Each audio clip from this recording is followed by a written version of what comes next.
بسم اللہ الرحمن الرحیم. Weekly podcast radio forum with Junaid Ansari and Raja Habib Ullah Khan. آج کے ٹاپکس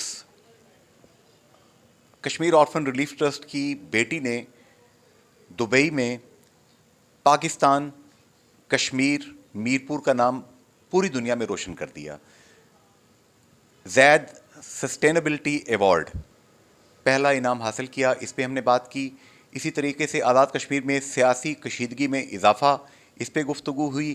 اور ہم دیکھ رہے ہیں کہ کشمیر کونسل یورپ علی رضا سید کی قیادت میں برسلز بیلجیم میں، جہاں پر یورپین یونین کا پارلیمنٹ کا کیپٹل ہے، وہاں پہ وہ 10 روزہ تقریبات کا آغاز کر رہے ہیں.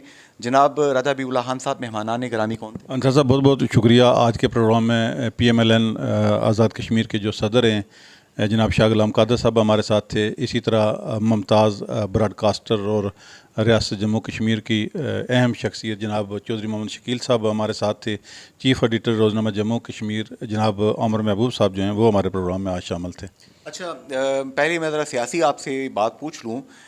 شاہ غلام قادر صاحب سے بھی اور عامر محبوب صاحب سے بھی یہ سوال ہم نے پوچھا کہ یہ اس وقت جو سیاسی درجہ حرارت بہت تیزی کے ساتھ بوائلنگ پوائنٹ تک پہنچ چکا ہے، تو اس پہ ان شخصیات کا کیا کہنا ہے؟ جی انصر صاحب، مختلف آرات تھی. جناب شاہ غلام قادر صاحب نے اس معاذ رائی کو جو ہے وہ ذاتی نوعیت کی معاذ رائی قرار دیا ہے، جبکہ جناب عمر محبوب صاحب جو ہیں وہ اس حوالے سے ان کا یہ کہنا تھا کہ یہ بڑی بدقسمتی ہے کہ آزاد کشمیر کے اندر جو ہے وہ موجودہ حکومت میں جس طرح کے اقدامات ہو رہے ہیں، اور بالخصوص انہوں نے میڈیا کے حوالے سے اور اشتہارات کی جو تقسیم ہے اس حوالے سے جو ہے وہ امتیازی رویے کا اظہار کیا کہ یہ امتیازی رویہ اختیار کیا جا رہا ہے. اچھا، یہاں پہ اب میں آتا ہوں کہ کشمیر آرفن ریلیف ٹرسٹ کی بیٹیاں، چودھری شکیل صاحب نے بڑی تفصیلی بات کی.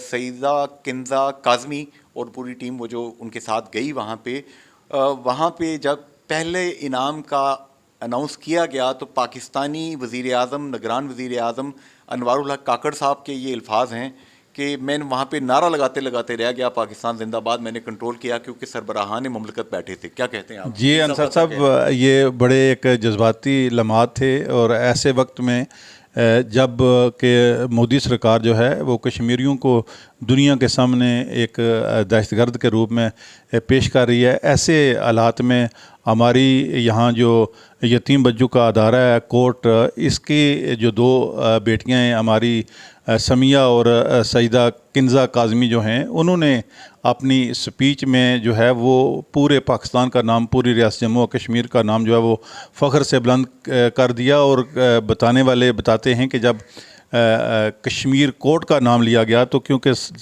7 لفظ کشمیر آتا ہے تو وہاں پہ یورپین ممالک اور دیگر ممالک کے لوگ ایک دفعہ چونک گئے کہ یہ اس علاقے سے بھی جو ہے اتنی باصلاحیت جو ہیں وہ بیٹیاں ہو سکتی ہیں. تو یہ انصر صاحب بڑے جی ہاں، یہ کشمیر فلیش ہوا ہے. اور یہ جو ہے زید سسٹینیبلٹی ایوارڈ حاصل کرنا میں سمجھتا ہوں پھر متحدہ عرب امارات کے اندر پھر پاکستان کے جو وزیر اعظم ہیں جناب چودھری انوار الحق کاکڑ صاحب، انہوں نے بھی اسے بڑا اپریشیٹ کیا. جی، چودھری انوار الحق صاحب کی آپ نے نام لیا تو عامر محبوب صاحب کا یہ تجزیہ ہے کہ اس وقت ایک کریک ڈاؤن والی کیفیت چل رہی ہے اور یہ عوام کی حکومت شاید نہیں رہی، کہ عوام کو کوئی فیض اس حکومت کا نہیں مل رہا اور یہ کمپنی شاید زیادہ عرصہ نہیں چلے گی. یہ رائے عامر محبوب صاحب کی ہے. آپ کا تجزیہ کیا ہے راجہ حبیب اللہ خان صاحب؟ جی انصر صاحب، دیکھیں اس وقت آزاد کشمیر جو ہے، آپ دیکھیں کہ جب چودھری انوار الحق صاحب وزیر اعظم بنے ہیں تو یہاں ایک جو ہے وہ ڈیڈ لاک پیدا ہو گیا تھا، پولیٹیکل ڈیڈ لاک تھا، اور پتہ چلتا تھا کہ آزاد کشمیر میں جو حکومت نام کی کوئی چیز نہیں ہے، لیکن جو محسنین کشمیر ہیں میں کہوں گا، ان کی کوششوں سے جو ہے وہ جو ایک پولیٹیکل ڈیڈ لاک تھا اسے ختم کیا گیا. اور اس وقت کیونکہ یہ کولیشن گورنمنٹ ہے اور اس گورنمنٹ میں سب کو راضی رکھنا اور پھر کسی پروگرام کو لے کے جو ہے وہ سپیڈ سے آگے بڑھنا، یہ ممکنات میں سے نظر نہیں آتا. اور جو ان کے وزیر اعظم صاحب کے سیاسی مخالفین ہیں وہ اس پہ کڑی تنقید کر رہے ہیں اور وہ بھی اپنے سیاسی مخالفین کو جو ہے وہ آڑے ہاتھوں لے رہے ہیں، لیکن یہ صورت حال میں سمجھتا ہوں کہ اس خطے کے لیے، یہاں کی سیاست کے لیے، اور جس طرح سے بات کی جاتی ہے کہ یہاں پہ بڑی بڑی شخصیات جو ہیں اس کرسی پہ رہ کے گئی ہیں، جس طرح کہ ایچ خورشید صاحب، جناب سردار ابراہیم خان صاحب، اسی طرح سردار عبدالقیوم خان صاحب، سکندر یاد خان صاحب، تو یہ اس طرح کی جو لینگویج اس وقت استعمال کی جا رہی ہے یہ کسی بھی لحاظ سے مناسب نہیں ہے۔ اور یہ بٹر اینڈ بیڈ ٹیسٹ ہم دیکھ رہے ہیں کہ سابق وزیر اعظم راجہ فاروق حیدر خان صاحب نے جو این ٹی ایس کا ایک امپارشل سسٹم، ایک ایسا سسٹم لایا تھا جس سے بڑے بڑے قابل بچے بچیاں، لائق بچے بچیاں وہ ملازمتیں حاصل کرنے میں میرٹ پہ کامیاب ہوئے تھے، اس کو لگتا ہے رول بیک کر دیا گیا ہے۔ چودھری طارق فاروق صاحب کی جو لینگویج ہے وہ بھی بڑا اس کے اندر تلخی ہے، اس چیز کو آپ کیا کہیں گے؟ انصر صاحب، میں بحیثیت تجزیہ نگار کہہ لیں، صحافی کہہ لیں، میرے لیے سب لوگ جو ہیں، تمام جماعتیں، حکومت اور اپوزیشن کے لوگ قابل احترام ہیں، لیکن سچی بات ہے کہ جو این ٹی ایس کا نفاذ ہوا تھا، میں نے اپنی زندگی میں بے شمار ایسے بیٹوں اور بیٹیوں کو دیکھا ہے کہ جو صرف خالصتاً میرٹ پہ، جن کی کوئی بڑی برادری نہیں تھی، جن کی کوئی بڑی سفارش نہیں تھی، وہ لوگ جو ہیں وہ آگے آئے ہیں۔ یہ ایک اچھا سسٹم تھا، لیکن پاور پالیٹکس کی اپنی ضروریات اور مجبوریاں ہیں، اس سے زیادہ میں اور کیا کہوں۔